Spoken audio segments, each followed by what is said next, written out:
When Linda Kasabian takes the stand to testify as the prosecution's star witness, Manson makes a slitting gesture across his throat. But Bugliosi has prepared his witness well, encouraging her to come clean so that she can start a new life with her 2 children. Kasabian spends 18 grueling days on the witness stand, but faces up to the intimidation, implicating Manson in the murders. It's a major turning point in the trial, and dozens of witnesses and experts follow Kasabian's lead. Piece by piece, Bugliosi builds a convincing argument that Manson is the mastermind behind the murders.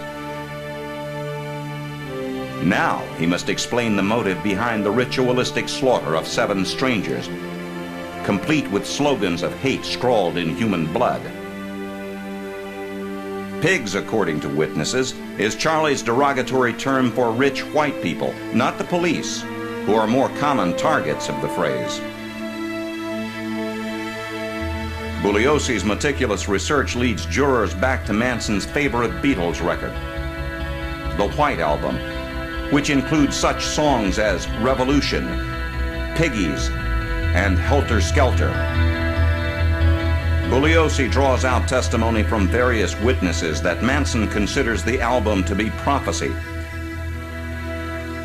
He feels its lyrics speak directly to him about a coming revolution Manson calls Helter Skelter, in which blacks will overthrow whites. In Manson's twisted vision, the black race will be incapable of ruling. Manson himself will then rise up to lead a white master race that will dominate the world. The Tate LaBianca murders, Bugliosi concludes, are Manson's attempt to jumpstart Helter Skelter, to show black revolutionaries how it should be done, while triggering fear and retribution in whites. As far-fetched as this scenario sounds, Bugliosi offers the jury convincing testimony and physical evidence to back it up. I proved to the jury that only Manson had a motive for these murders, and that motive was Helter Skelter. And when those 2 words were found printed in blood at the murder scene, I argued to the jury that that was tantamount to Manson's fingerprints being found at the scene. In late autumn, the prosecution rests its case. The defense also rests without calling a single witness, including Charles Manson.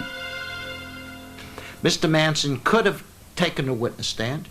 He could have denied that he told these girls to go out there and do these things, but he'd have been faced with one formidable enemy, and that formidable enemy is the cross-examination of Mr. Bugliosi. By his own count, the obsessive Bugliosi spends several hundred hours preparing his summation. In his final opportunity to stop Manson, he reminds the jury of the unspeakable brutality of the murders and of the ongoing agony inflicted on so many people. Finally, on January 25th, 1971, after deliberating nearly 10 days, the jury returns its verdict. When the jury comes in a death penalty case, the clerk of the court reads what the verdict is. That's an extremely suspenseful moment. So suspenseful that sometimes lawyers, if they have a bad heart or whatever, they send a colleague down to take that verdict, because it's either life or death. It's a very suspenseful moment, and I looked down at Manson, and his hands were trembling again. The court clerk reads the verdict. Manson and his co-defendants are guilty as charged. Vincent Bugliosi has won.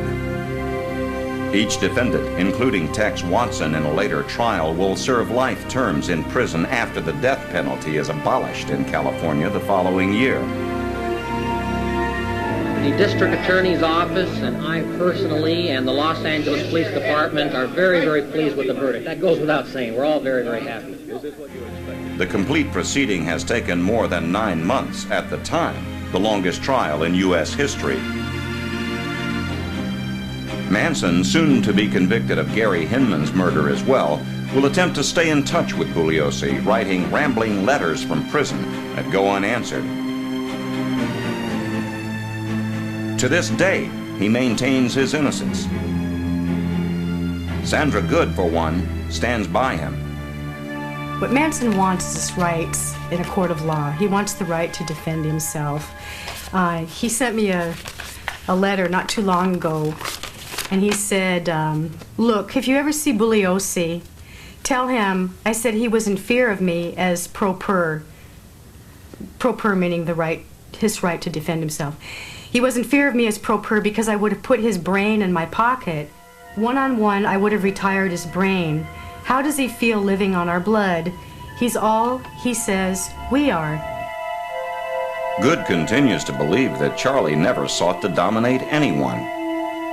He never wanted to be a leader. Some people just have that. They're born with it. They are natural leaders. He did not want to be a leader.